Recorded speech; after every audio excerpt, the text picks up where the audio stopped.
Everyone knows that the world's glaciers are retreating. But do we realize exactly what this means? Many scholars argue that global warming triggered this process, the effects of which are beginning to be felt throughout almost the whole planet.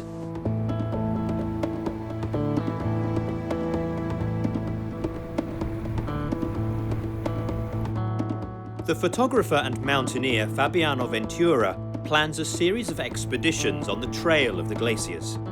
He shoots his photographs from the same points of view used by the first photographer-explorers over a century earlier. Comparing the shots highlights the changes in the glaciers, allowing us to imagine their fate. After the Karakoram and the Caucasus, he has decided to explore an area where the glacier's retreat does not depend exclusively on climate change, Glacier Bay in Alaska. Here, in part because they are found at sea level, the retreating glaciers have given way to dense vegetation that makes it practically inaccessible. Are we ready to see what happens when the ice disappears?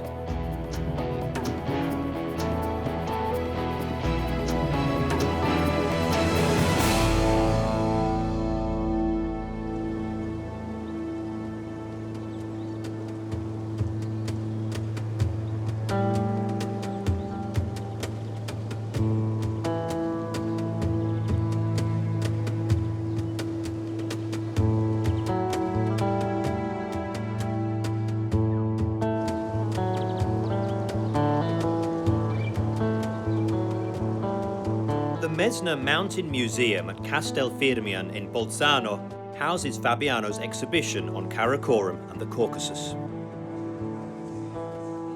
Io sono veramente entusiasta, perché si vede senza avere un knowledge di scienza che cosa succede. Quello che mi affascina più che il cambiamento dei ghiacciai è il fatto, la forza della natura che si riconquista queste vallate, che si vede qua in Caucaso. Ma quante sono belle queste fotografie che fanno vedere il bosco che è cresciuto dove una volta c'era il ghiacciaio. Quest'estate andremo in Alaska come terza spedizione del nostro progetto. Cosa mi suggerisci per questo luogo dove la natura predomina? È molto bello che tu fai questo passo 100 anni fa e adesso tutta l'Alaska è più o meno selvaggia. Io sono andato sui ghiacciai del Denali, era tutto ancora bianco, non c'era bosco, non c'era erba. Forse anche lì è cambiato. Penso che troveremo una situazione simile come qua in Caucaso. Reinhold Messner founded the 5 mountain museums in the South Tyrol to celebrate the area, curating the displays with all the care and passion of a great climber. Sappiamo tutti che il mondo sta cambiando tutti i giorni, tutti i minuti in realtà. E nel momento vediamo attraverso i cambiamenti dei ghiacciai come cambia il mondo. Quando 500 anni fa i ghiacciai crescevano negli Alpi, la gente, e questo so attraverso gli scritti, aveva paura che il ghiaccio viene e mangia fuori tutto, il maso, la vallata, la casa. Adesso il ghiaccio se ne va, si ritira ed è uno spettacolo per qualcuno. Il cambiamento dei ghiacciai è una situazione che abbiamo da milioni di anni. Nel momento, velocemente, anche per colpa nostra, però con la colpa non cambiamo il comportamento della gente. Forse riusciamo a far cambiare atteggiamento verso il mondo, verso la natura, se portiamo emozionalmente la gente in questa situazione nella quale viviamo oggi. Queste fotografie a me danno emozioni.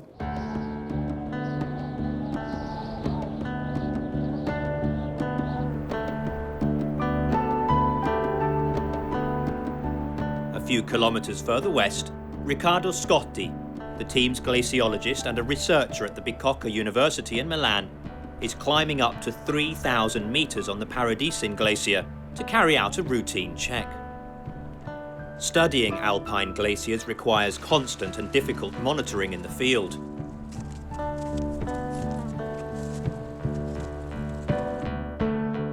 la pallina numero 4 emerge oggi 159 centimetri dalla superficie del ghiacciaio.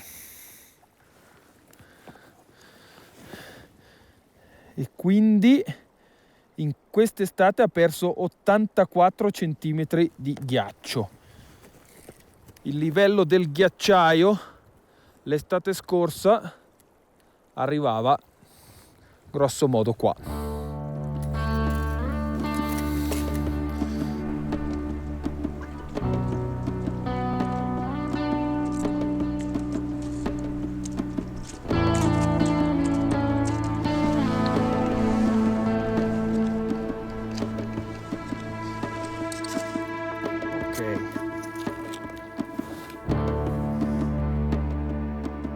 Scaricando i dati dell'ultima estate, i dati di temperatura, umidità e radiazione solare in questo sito che è posto a pochi metri dalla fronte del ghiacciaio.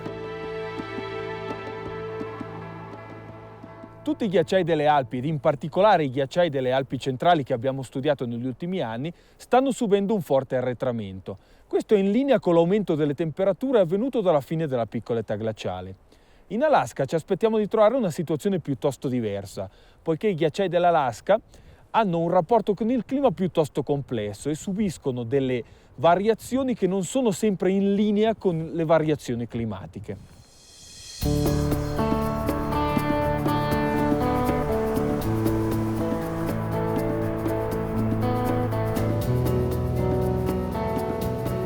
Juneau can only be reached by air or by sea. The capital of Alaska is surrounded by wild nature. Founded by pioneers who braved the ice in search of gold, the Orthodox Church of St. Nicholas reminds us that this land was once part of the empire of the Tsar. Russian Orthodox churches are a reminder today that until 1867, Alaska was populated by Russian settlers. Orthodox religious services such as these are most common in the Aleutian Islands and in the southeast part of the mainland. The United States purchased Alaska on March the 30th, 1867 for $7.2 million, a little under $120 million in today's terms. Soon after, settlers found gold in streams and the number of prospectors grew. As large seams were found, the number of mines increased and more people settled. And so Juneau was born, more or less as we know it today. A small town next to a mine and a glacier, which was steadily retreating even then.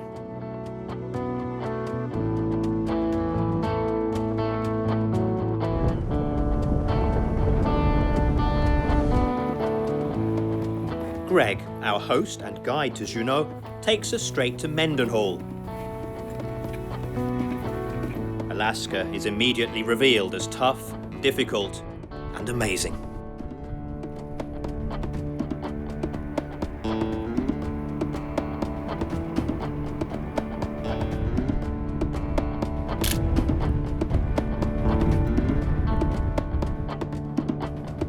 Fabiano ventures boldly onto the ice. It is not easy to find a safe place to shoot.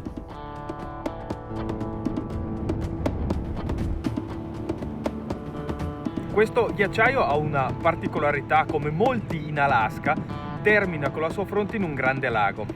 Questo grande lago influisce sulla dinamica del ghiacciaio, poiché l'acqua è a contatto diretto con il ghiaccio e anche nelle giornate molto fredde, anche quando la temperatura è sotto zero, provoca una forte fusione del ghiaccio dovuto proprio al contatto termico con l'acqua. The glacier contains other marvels. Caves. The roof has been smoothed by the circulating air, indicating that the glacier is falling apart. Before I came to Alaska 35 years ago, my father was here 59 years ago in 1954. We get to watch the changes every year, watching pieces of the glacier fall off, and every year how the front is farther away. So we see the changes year by year, and they tell us that in about 20 years, Mendenhall Glacier will no longer touch Mendenhall Lake the way it does today. So we will not have icebergs in the lake anymore. Here in Juneau, we have Mendenhall Glacier. It's easy to take people there. This is where the glacier was 50 years ago. That's where it is now. It's climate change. Roman Motica has studied the evolution of the glaciers all his life, and his projects are an indispensable point of reference for our mission. I think it is important to view Glacier Bay as a model of what's happening elsewhere in the world. We've gone to past the point of no return, so we have already triggered these glaciers into a period of instability. These are the major outlet glaciers that go to the ocean. So in contrast, land-terminating glaciers retreat much more in response to climate change. With the tidewater glaciers, there comes a point where it becomes decoupled from climate. So it becomes no longer a simple story. You have to look at ice dynamics itself. The moist air from the Pacific cools over the mountains, dropping cubic meters of snow. Cold winds and cloudy summers mean that the amount of snow that accumulates during the winter is greater than that which melts in the summer. Slowly the snow is compressed and solidifies as ice. When the pressure reaches the critical point, the ice begins to flow towards the ocean. Thus, a glacier is born, a river of ice that flows downstream. When a glacier loses blocks of ice into the sea, it is called tidewater. Then, the sediment that accumulates in front of the glacier reduces the force of the water, slowing down its dispersion. This very fine balance is broken when a change of climate causes a slight retreat of the glacier, detaching it from its protective accumulation of sediment. The face is then in deeper water, encouraging blocks to break off. The breakup stops only when the front moves back to the point that is anchored to the mainland. It's like breaking a dam, actually. If you break a dam on a river, all that water is just going to flow downriver into the ocean.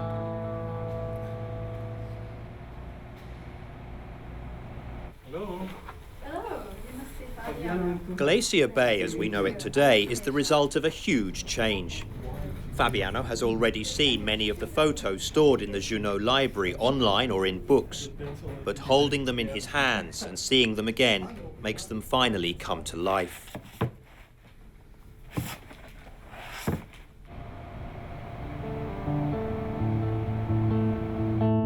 The first to explore the glaciers of Glacier Bay was the American John Muir. He arrived in Alaska in 1879, looking for a real example of a glacier to prove his theories on the role of glaciers in the formation of the valleys of Yosemite, and he found himself immersed in the past, as if visiting the Pleistocene Ice Age.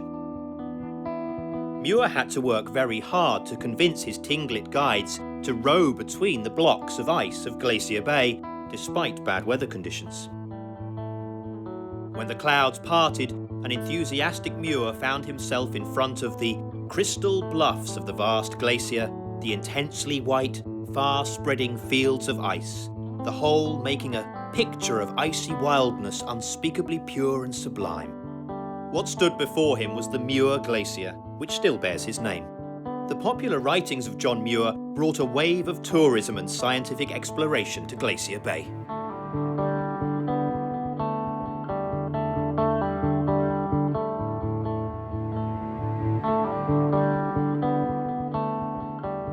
Bartlett Cove.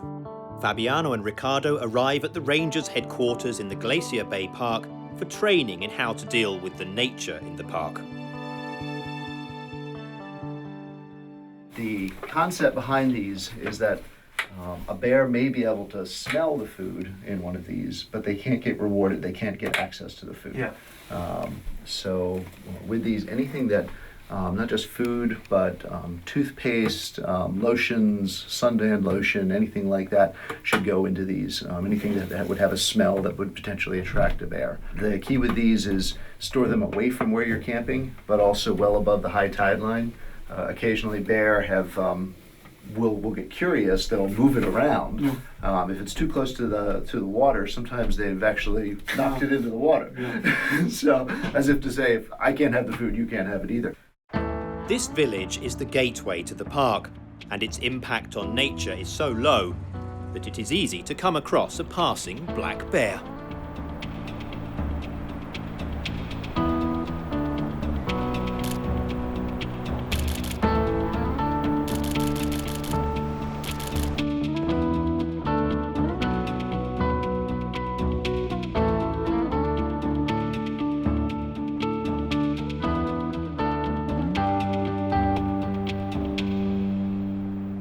About 500 years ago, Glacier Bay was a fertile plain surrounded by green mountains.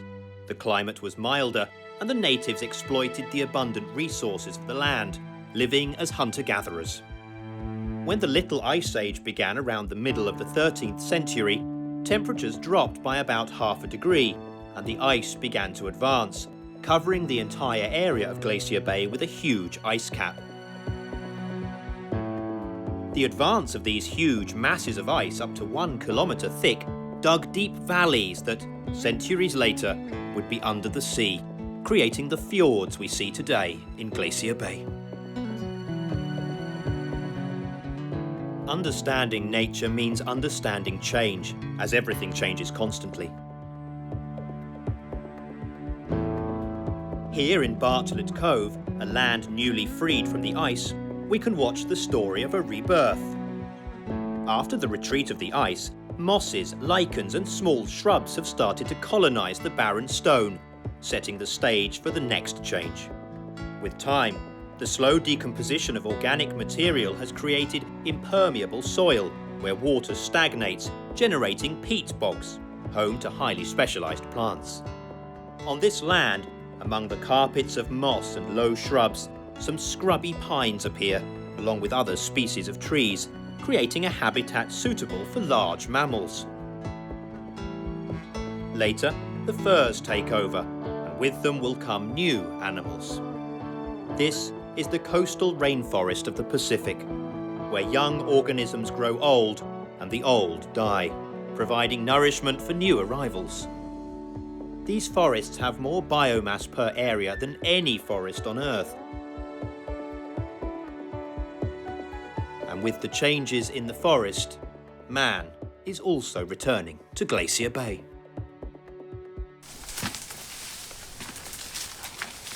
Riccardo, senti, prendi un punto GPS qui, potrebbe essere utile per il ritorno. Ok. Alaska continues to give us unusually good weather, but the weather is not the only problem. Vedi, questa è presa più angolare. Questa è del 41. Guarda il nevaio. Avanza fuori completamente e ce n'è anche un pezzo sopra la testa, vedi? E poi le due puntine a destra ancora non si vedono.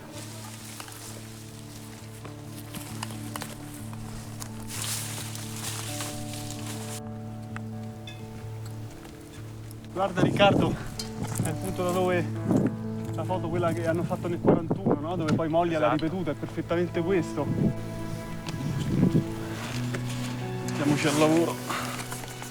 Fabiano can finally begin his work in Alaska. We know how many obstacles need to be overcome to find the point from which to repeat the shot, but this is just the beginning. Completing Fabiano's mission means a careful study of many factors. One of these is the use of a camera that is as close as possible to the ratio between lens focus and the size of the film of the original, a Linhof 4x5 inches.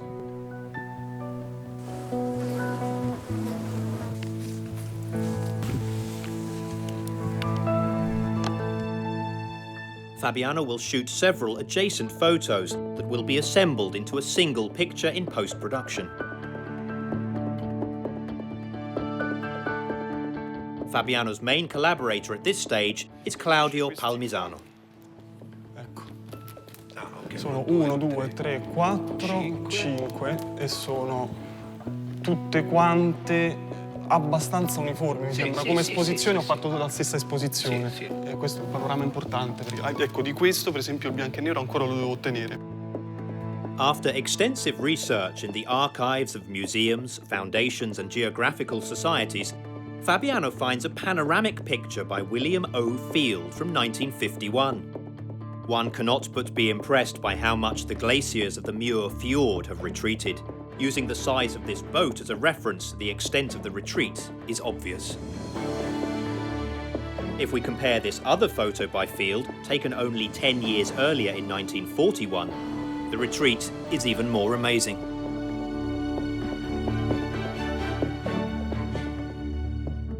La prima volta che ho visto apparire e scomparire i due panorami bianco e nero dell'epoca e moderno scattato da Fabiano in dissolvenza è stato molto emozionante. Siamo partiti dall'idea, dal pensiero di come ristrutturare, di come preservare, invece che segni lasciare del tempo sui negativi storici in bianco e nero che Fabiano si è procurato. La decisione che abbiamo preso nella maggior parte dei casi è stata quella di conservare tutti i danni che sono dovuti esclusivamente al tempo, quindi per esempio delle macchie o dei segni di giunzione che già c'erano all'epoca dovuti a dei nastri adesivi e dei pezzi di unione, e invece abbiamo eliminato tutti i danni che sono stati causati da incidenti. Il confronto con negativi così antichi è sempre affascinante, perché la tecnologia dell'epoca, forse non tutti lo sanno, era incredibilmente superiore a quella di oggi, perché c'era più materia, più argento nel negativo, per cui per Fabiano, per riprodurre la stessa qualità, è stato complicato. Ha dovuto lavorare con pellicole in grande formato, ha dovuto fare 1000 test di laboratorio anche per lo sviluppo, e poi abbiamo dovuto fare delle scansioni di altissima qualità, rispettando tutti i dettagli. Il resto del lavoro, che è stato scattato in digitale, per fortuna è stato prodotto dal montaggio di diversi negativi digitali, diversi file digitali, per cui alla fine la somma di tutti i negativi ha prodotto comunque file di incredibile grandezza. Questo ci ha permesso di riprodurre un negativo, direi quasi o addirittura in certi casi superiore a quello dell'epoca, che è una particolarità.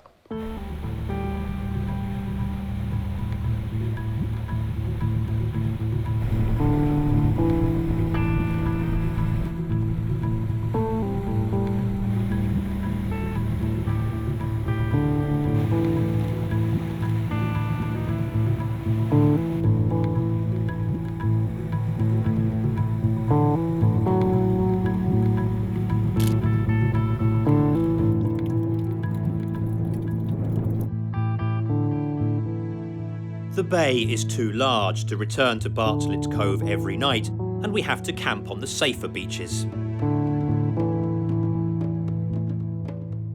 Alaskan tides raise and lower the sea level by 6 meters twice a day, and we cannot risk being taken by surprise during the night. In a few hours, the sea will rise again, bringing with it everything on the shoreline, like these icebergs that begin to dangerously surround our boat.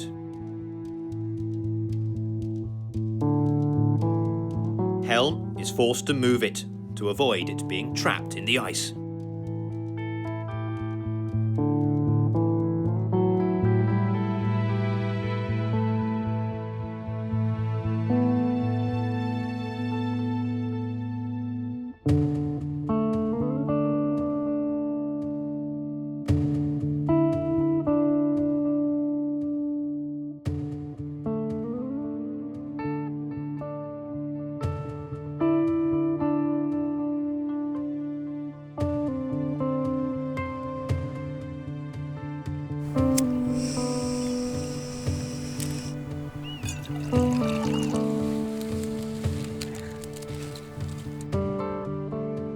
The weather in Alaska can change rapidly, and within minutes the bay becomes populated.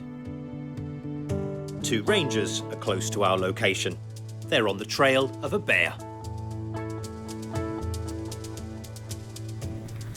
These are bear tracks. Could be black or brown. It's a little too shady to tell. But looking by the size of them, you can, it's maybe 5 to 6 inches.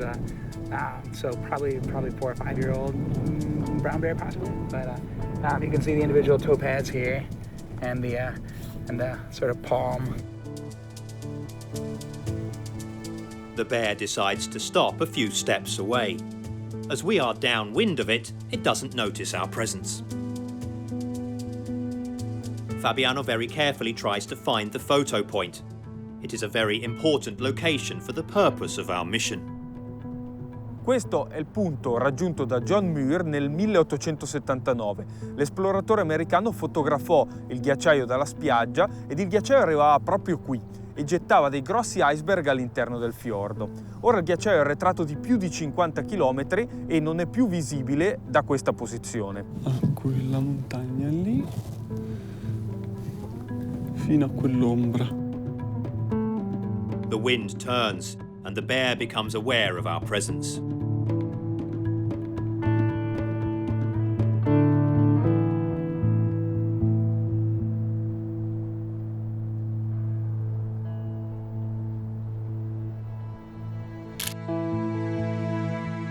This is the view that John Muir had of Glacier Bay from the same point about 150 years ago. Lunatic è questo qua. Esatto. Quel triangolo lì è dove c'è quel solco di erosione fra il Nunatak e il McBride, là. Quel solco là, vedi? Ed essendo sul ciglio del solco di erosione probabilmente non hai la vegetazione. Adesso sono allineate perfette, eh? Basta salire un po'. Sì, probabilmente allora è sopra questi roccioni.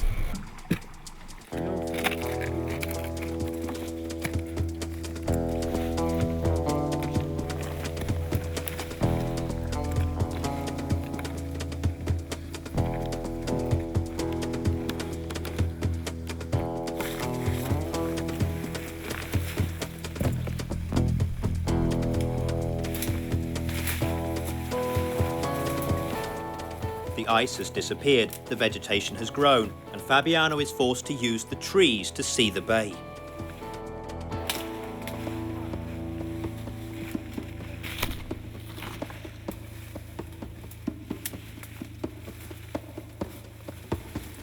This is the angle, but we need to get higher.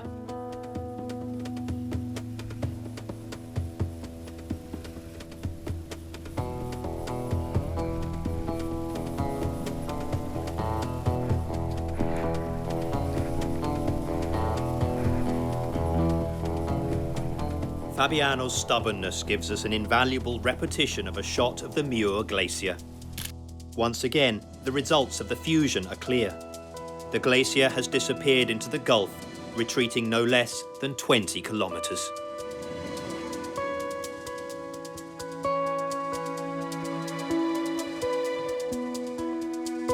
This historic photo was taken in 1941 by photographer-explorer William O. Field, who was pointing his lens at the Alaskan ice as early as 1926. A forerunner of modern glaciology in the USA, like Fabiano, he went to places like the Svaneti that were rarely visited, but crucial for understanding the link between glacier behavior and climate change. He was the first to realize the potential of photography in science, creating the first photographic comparisons of the glaciers of Glacier Bay. His photos provided important evidence of the evolution of ice in the 20th century, and those of Fabiano will carry his work on into the 21st. Questi sono i punti fotografici che lui disegnava con dei triangolini e sono le stazioni fotografiche, vedi pure qui, da dove abbiamo fatto delle fotografie. Sì. Ma di che anno è questa? 1942 di William Field. Sì, io ho degli scatti invece di fine 800 di qua, di questo fiordo completamente coperto. Io ho delle immagini dove il ghiacciaio, il McBride, copre totalmente questa collina e arriva qui e si univa al Glacier. 42 km più in basso. E invece oggi? Oggi praticamente è arretrato qua dietro, dentro al fiordo. La sfida anche abbastanza evidente, estetica, creativa, è stata nella differenza che le foto dell'epoca erano in bianco e nero e quelle di oggi a colori. La fotografia a colori sembrerebbe assomigliare di più al dato reale, in realtà probabilmente un inganno ancora più grosso, perché la fotografia in bianco e nero ti piazza immediatamente nel pensiero che stai vedendo una fotografia, mentre nella fotografia a colori potresti pensare di vedere la realtà. Per cui abbiamo dovuto cercare di capire quali erano i colori giusti. E non è facile, perché Fabiano giustamente aveva un ricordo, ma i ricordi dei colori sono relativi alla propria cultura. Io ho un immaginario della fotografia di montagna, la pellicola riporta un altro dato che a sua volta ha una colorimetria, ha un punto di colore legato a un aspetto tecnico della pellicola, per cui abbiamo dovuto insieme mediare questi 3 punti per capire qual era in effetti il colore giusto.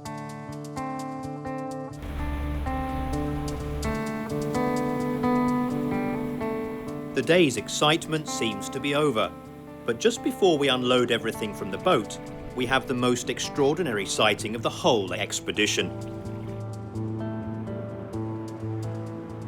Stanno arrivando degli orsi, anzi una mamma con i 4 cuccioli, e quindi siamo dovuti ritornare sopra perché sono ovviamente molto pericolosi. Però finalmente riusciamo a vedere l'orso da vicino, sono stupendi. Loro non ci hanno sentito assolutamente perché siamo controvento e quindi stanno venendo avanti. L'orso grizzly, ragazzi.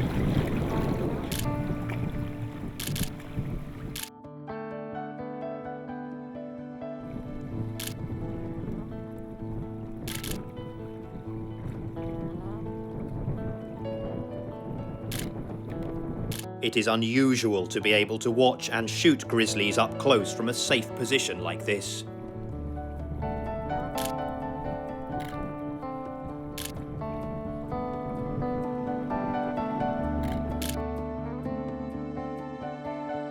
After this encounter, Fabiano makes one of the expedition's most important comparisons.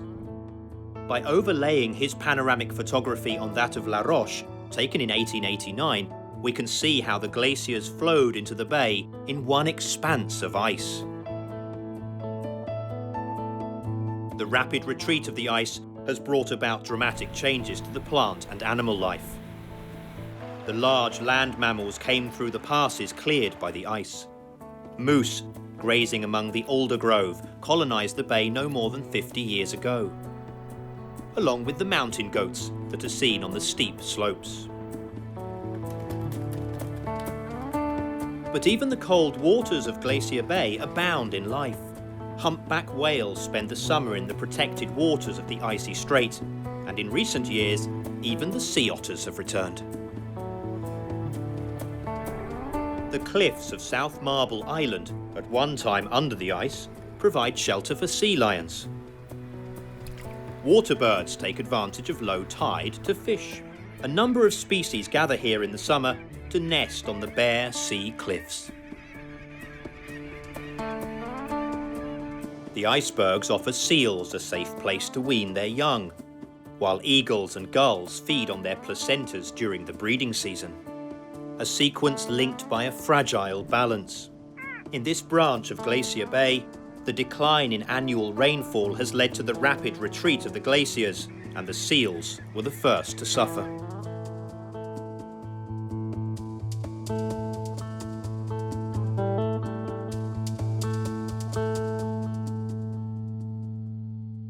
I spend a fair amount of time conducting aerial surveys to count seals. Conduct the aerial surveys, we collect digital images from the airplane that we bring back into the lab and then allows us to count seals. We're also very interested in understanding relationships between the seals and their ice habitat. So we've recently embarked on a new project quantifying iceberg size, ice cover, and incorporating that into habitat models for seals. And this is really important because these glacial ice sites are some of the largest sites for seals in Alaska. Yeah, and so you can see they're all like little mother pup pairs on their own individual icebergs. Seals use the glacial ice habitat in Glacier Bay, but it's been quite different over the last, say, 3 to 4 decades. Historically, there were large aggregations of seals in the Muir Inlet in the east arm of Glacier Bay. However, that glacier underwent a rapid period of retreat, eventually retreating all the way to land, so there was no longer that glacial ice habitat available to seals.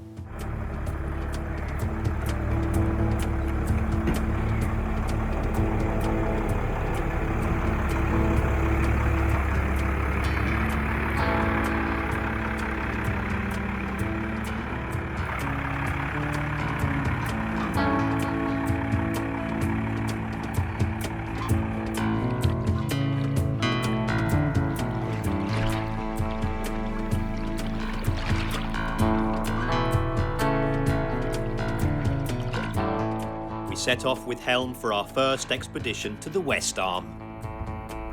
Very shallow.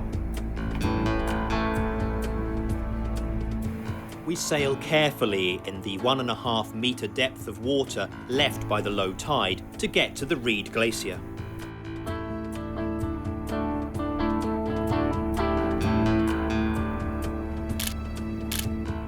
It is what is called a grounded glacier, whose front is no longer submerged in water.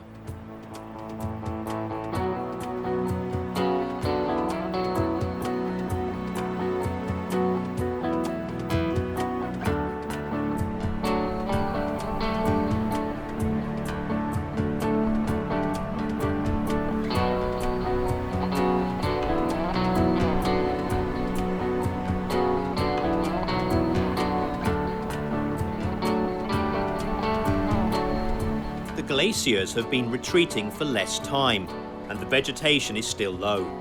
It is easier to cross here, and finally we find wide horizons and can see the marks left by the glaciers which have now disappeared.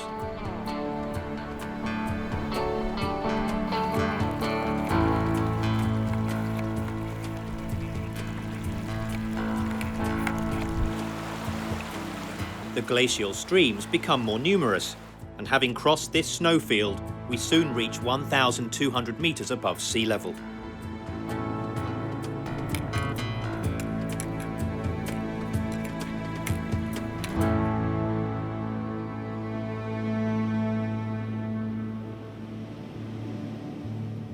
The slip station is one of the milestones of the expedition.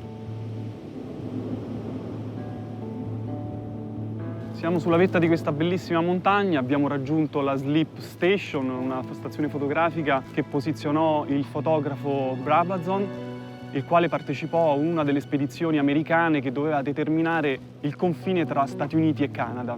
Si poteva vedere il Grand Pacific Glacier che arrivava qui sotto la baia quasi a toccare John Hopkins. Adesso il Grand Pacific Glacier è arretrato di circa 10 km e il John Hopkins non si vede praticamente più, è entrato nella baia per più di 10 km.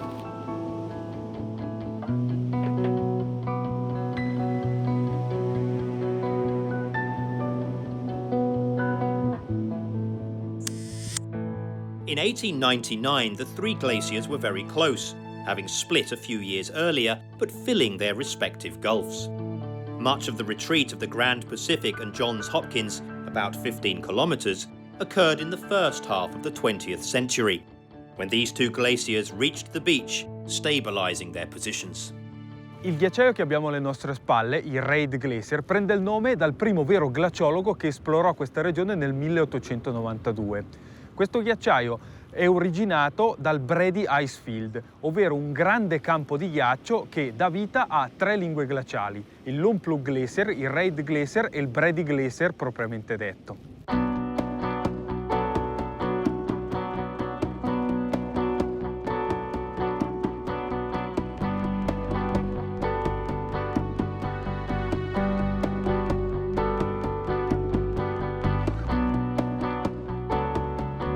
By the third week of the expedition, we have got used to the everyday routine of the camp and continue to be careful to keep the bears away.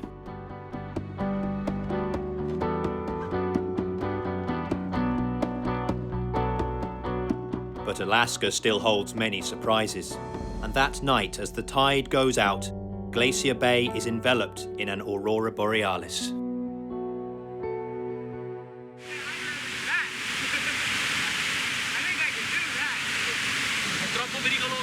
Proviamo a passare da dietro qui e poi proviamo a attraversare da questa frana qui. Non si può, è troppo pericoloso. Al pomeriggio aumenta la portata perché è un torrente glaciale. Col caldo aumenta la portata e rischiamo di non poter più scendere.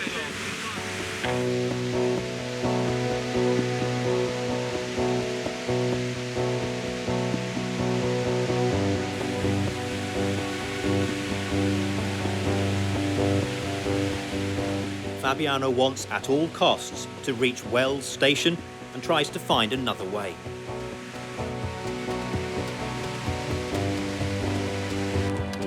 He ventures dangerously onto steep, slippery moraine to try to get around the waterfall.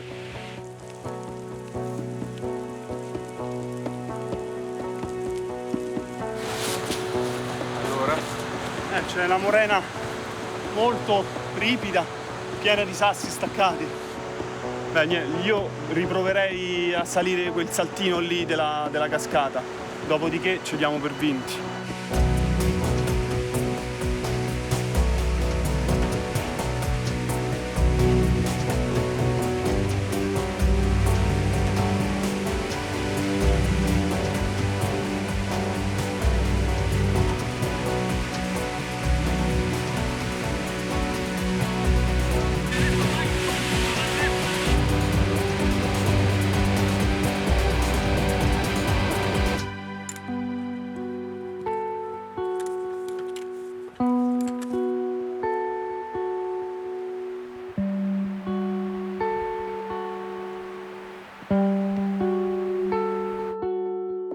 In 1899, Wells Station was one of the stages on the boundary survey. Who knows if the photographer Brabazon, portraying the boundaries between the United States and Canada, ever thought his shots would be important for studying these glaciers. Fabiano reaches the photo point, and the comparison shot he takes is significant, not only because the tar bay was filled by the immense Grand Pacific Glacier, but mainly because the small mountain glaciers that once converged there have retreated considerably. Clear evidence of climate change. Oh, allora eccole qua. Questa è un'altra coppia, questa è bianco e nero con il colore. E questa veramente era una delle immagini che speravo di riuscire a rifare. Stampandole poi molto grandi è fondamentale dare un'emozionalità, se no altrimenti non passa il messaggio. È anche un modo per emozionare le persone che poi vedono la mostra, no? Le foto sono grandi, io le stampo grandi proprio per questo motivo, perché sono enormi e grazie al fatto che sono enormi le persone a mio avviso si emozionano di più. Perché una cosa è vedere una stampa 30x40, una cosa è vedere una stampa 3 metri che ti obbliga a girare la testa per guardarla. Lo stesso movimento che fai nel guardare un panorama reale, quindi è fondamentale. Guarda, ho messo un po' di guide di controllo. Ah, sì, beh, perfetto. Non si vedono i picchi, sì. Si capisce sì, perché vedi il ghiacciaio che manca.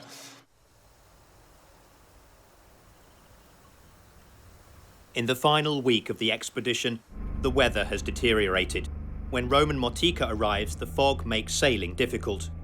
We have to use the GPS sounder, watching out for shallow water and the icebergs that could be lurking.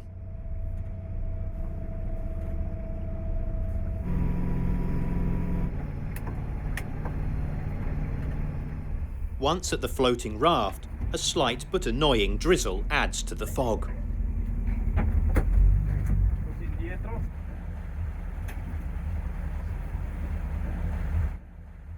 Roman checks the weather reports by satellite. We decide to wait until the next morning, in the hope that the weather improves.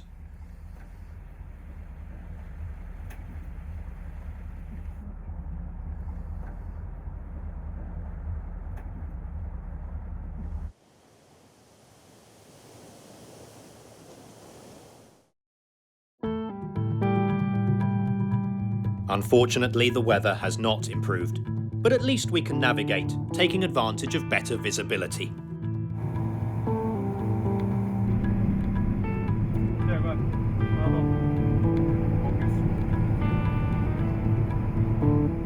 We do not know if we can reach the photographic points and how much fog we will find on the fronts of the glaciers, but we must take the risk.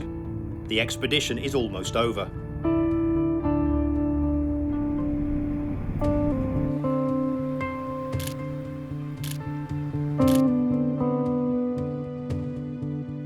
Just past the Lamplug Glacier, and we can see how the calving of the Marjorie fills waters with icebergs. As we reach the terminus, we can hear the sound of ice crashing into the sea.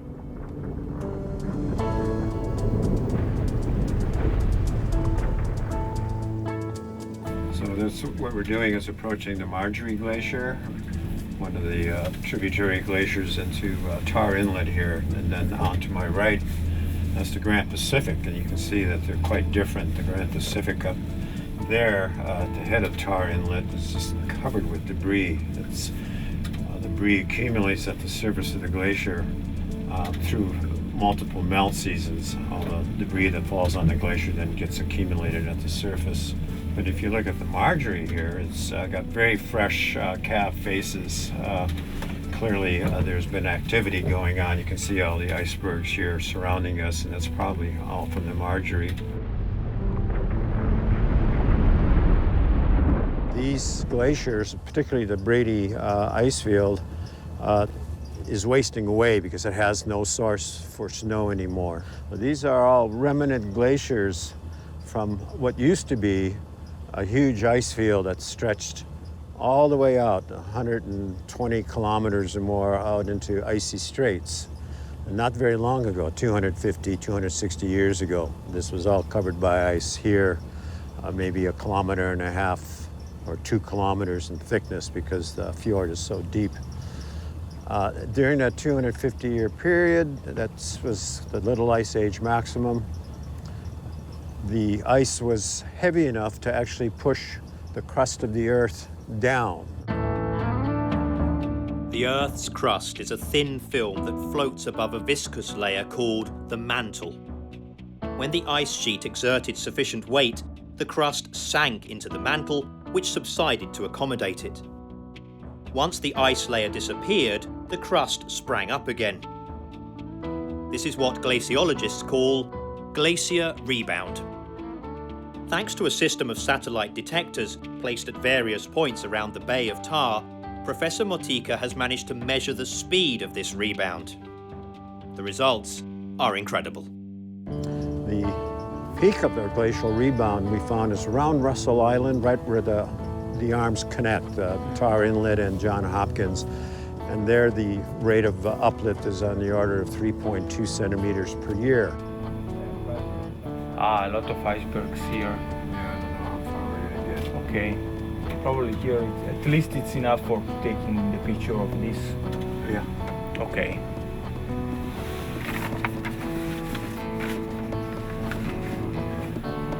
Adesso stiamo cercando di capire se riusciamo ad arrivare alla stazione fotografica numero 3 Johns Hopkins per rifare delle immagini di William Field. The icebergs that detach from Johns Hopkins are unmistakable because they are streaked with the debris that characterizes the glacier. The large number of medial moraines and the dark bands on the glacier indicate that the glacier is formed of numerous collector basins that convey the ice into one tongue. Over a century ago, the glacier reached far beyond the stretch we are now traveling. The large number of icebergs shows the impressive carving of Johns Hopkins and how the glacier is very dynamic, so that its streams accumulate over 24 million cubic meters of sediment per year.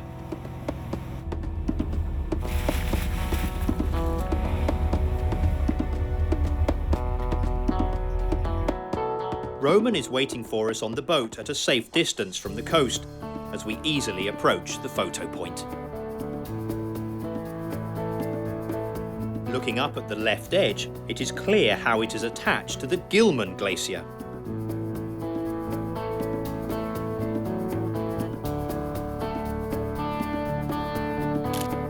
Fabiano repeats a photo by Marion T. Millett from 1958.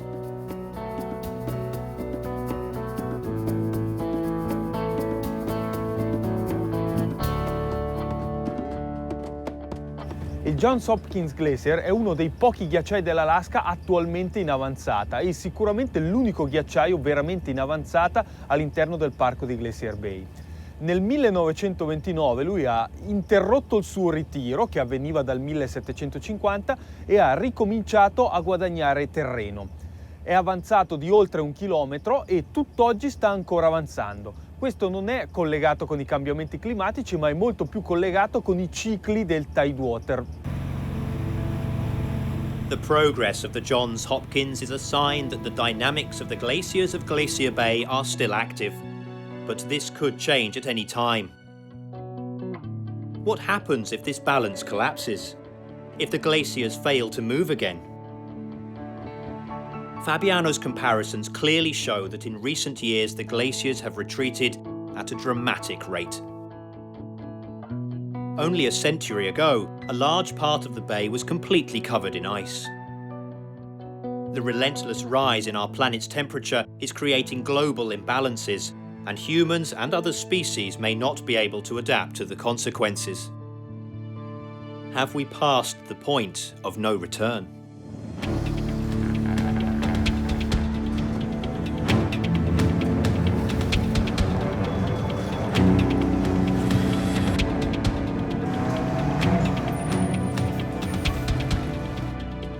The spouting of a whale. The thrill of finding a family of bears in front of you. The effort of clearing a path through vegetation where man had not set foot for years. The euphoria of the senses in front of a glacier or in the forest after a summer downpour. These memories are out of sync with everyday life in our cities, but Fabiano guards them within himself and continues to communicate his understanding of what humanity as a whole is failing to pay enough attention to. The health of this wonderful planet.